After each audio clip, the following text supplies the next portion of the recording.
আপনার জমি যদি অন্য কেউ তার নামে নামজারি করে নেয় তবে কিভাবে জমি ফিরিয়ে আনবেন জেনে নিন।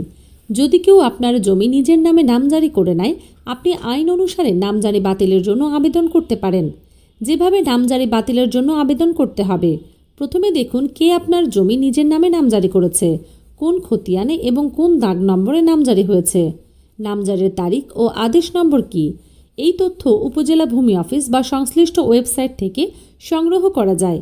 নামজারি বাতিলের জন্য প্রয়োজন হবে আপনার মালিকানা দলিল, রেজিস্ট্রি দলিল, ওয়ারিশ সনদ ইত্যাদি, সংশ্লিষ্ট খতিয়ান বা দাগের কপি, নামজারি আদেশের কপি, এটি প্রতিপক্ষের নামে রয়েছে, জমি দখল ও ব্যবহার প্রমাণকারী নথি, ট্যাক্স রসিদ, দখল স্বাক্ষর ইত্যাদি।